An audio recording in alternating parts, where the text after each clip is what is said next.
드라마 대장금이 인기리에 방영됐을 때 그 드라마만큼이나 참 주목받았던 것이 바로 우리의 궁중 음식이었는데요. 이 궁중 음식의 대가인 고 황혜성 선생의 딸로 태어나 한평생 한국의 맛을 계승하고 연구해온 분이 있습니다. 예전엔 오늘의 요리로도 많이 알려졌었죠.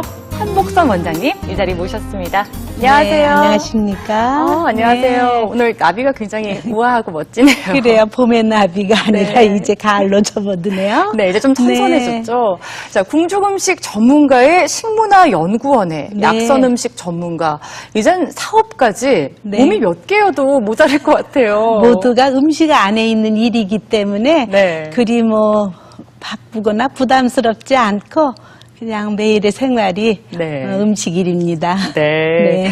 요리 초보자는 물론 네. 내공이 있는 주부들까지도 한복선 원장님의 레시피를 참 많이 따라했었는데요. 네. 당시에 참 많은 주부들에게 사랑을 받으셨던 것 같아요. 그래요. 그 벌써 30년 전부터 네. 음식을 이렇게 텔레비전에서 선보일 때 저로서도 아이였고 또 엄마였고 아이들의 뭐 그런 시절이었기 때문에 모든 분들이 공감을 많이 하신 그런 이제 음식 시간이었어요. 네. 어쩌면 그렇게 맛있게 소개를 참 잘해주실까 이런 생각도 참 많이 했는데. 저의 본성이 친절이에요.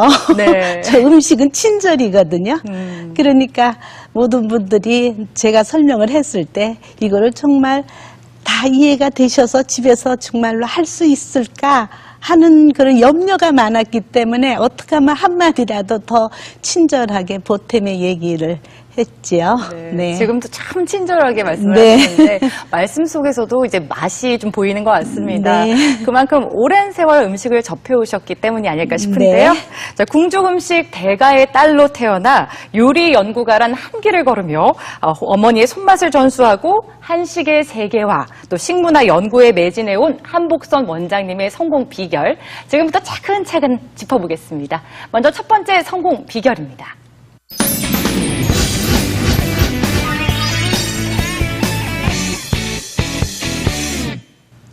어머니 고 황혜성.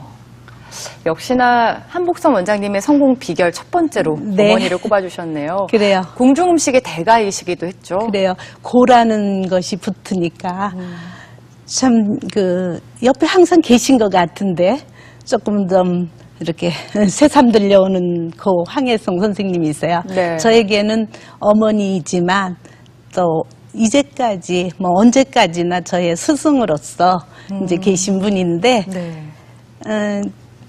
그 어머니는 우리나라의 최고의 음식이라고 하면 궁중 음식이잖아요. 네. 왜냐하면 우리의 가장 어른이 드셨던 음식이기 때문에. 네. 근데 그 음식을 어떻게 공부하게 되셨는가부터 말씀드리자면은 이게 13살에 일본으로 유학을 갔다가 이제 숙명여전으로 오셔서 한국 음식을 가르치라 하니까 일본 교장이 네. 아무것도 모르니까 낙선지에 계신 윤비를 모시던 한희순 상궁한테 소개가 된 거예요. 아, 상궁이요? 네, 상궁님께. 네.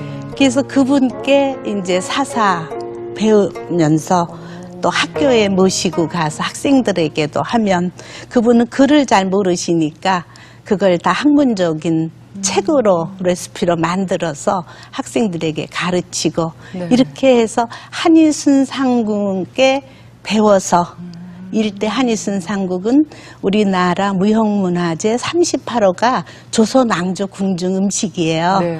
그러니까 1대가 한희순 상궁, 2대가 돌아가셨으니까 그다음에 황혜성 선생님. 네. 그래서 한 30년 이제 황혜성 선생님이 중요무형문화재 38호로 이제 쭉 이제 이어나가도록 연구하셨죠. 그리고 저희들이 이제 그 후에 이수자로서 쭉 공부하고 지금도 하고 있고요. 네. 그러면 이제 어머니의 손맛을 그대로 이어받으신 건가요? 그러니까 저의 태생이 네. 이건 숙명이지요. 그렇지? 어머니의 기질을 받고 태어난 거잖아요. 그러니까 저의 선택이라 그러면은 선택을 할 수가 없는 환경이었죠. 어머니는 딸을 셋을 가졌지만 딸이 더 많이 필요하다 하셨어요. 왜냐하면 할 일이 우리나라 음식 문화를 잘 정돈하려니까 많은 어떤 작업과 공부와 이런 게 필요했는데 조수는 항상 있어야 돼요. 음식이라고 하는 것은 서서 작업도 하지만 또 앉아서 공부해야 할 일도 많잖아요. 네네. 그러니까 그거를 옆에서 도와주는 것이 가장 쉬운 거는 딸 부려먹기가 제일 쉽다 그러셨어요. 네. 그래서 이제 우리는 그걸 위수받아서 지금껏 제가 어떤 직업으로서 또 열심히 재미나게 하고 있는 거가 되겠죠. 네, 또 그 정신을 이어받는다는 네. 그런 느낌도 있을 것 저는 같아요. 사실은 어렸을 때 어머니가 제가 날 때부터 엄마는 선생님이셨잖아요. 네. 항상 떨어져서 뭐 엄마 요즘에 워킹맘이라고 하는 거지요. 어려서 3대째 워킹맘이니까 저는 네네. 지금 현재.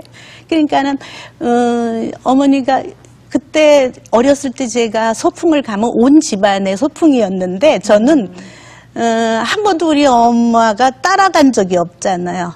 바쁘시니까. 집에 갔다 학교 갔다 집에 오면 그 정적이 너무너무 어렸을 때부터 싫은 거예요. 엄마가 없다는 게. 네. 그래서 나는 절대로 일을 안 하겠다 그랬어요. 정말로 어떤 조그만 이런 뒤연방만한 집에 시집 가서 그냥 일 안 하고 살겠다. 그랬는데 아니 되더라고요, 그게. 어린 시절 뭐 일을 절대 안 하겠다 이런 다짐을 깰 만큼 네. 요리에 대한 열정과 사랑이 남다르실 것 같습니다. 그래요. 그러니까 뭐 숙명이라 하고 네. 숙명이라고 생각되니까 저에게 맡겨진 일에 열심일 수밖에 없죠. 네. 네. 어머님에 대해서 좀 더 얘기를 해주세요. 네. 요리에 있어서만큼은 굉장히 엄격하고 철저하신 분일 것 같은데요. 왜냐하면은 무형문화재로서 그거를 우리나라의 음식 문화를 이어가자고 하면은 어떤 고집이 없으면 안 되거든요. 그렇죠. 그러니까 항상 저는 어머니와 함께 공부를 돕고 배우면서도 항상 어머니가 저를 관찰하듯이 지도하셨어요. 네.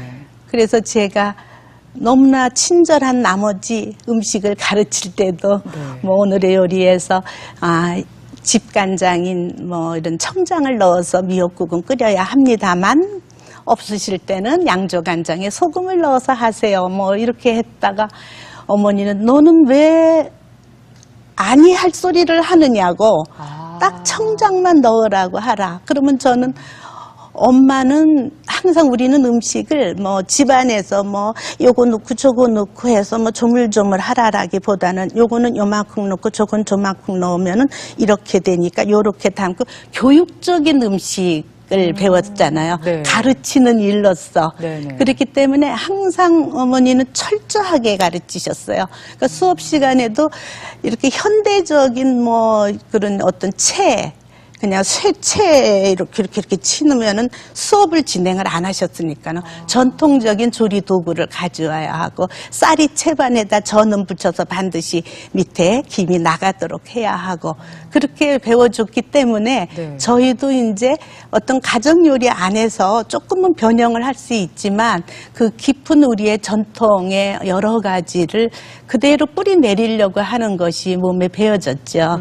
네. 네, 어머니께서 전해주신 한식에 대한 가르침. 네. 가장 중요한 거를 꼽아보라면 어떤 게 있을까요? 그러니까 한식이라고 하면은 뭐 우리 조상들이 쭉 드셔왔던 음식이기 때문에 결국에는 우리 마음 안에 그러니까 우리 아기도 손주도 보면은 이렇게 단 음식이나 이런 걸 주면 속이 뜨겁다고 얘기를 하고 표현을 아기도요. 네. 3살짜리 아기도 한국 음식을 주면은 속이 이렇게 뭐 뜨뜻해요, 편해요, 뭐 이런 그 표현으로 해요.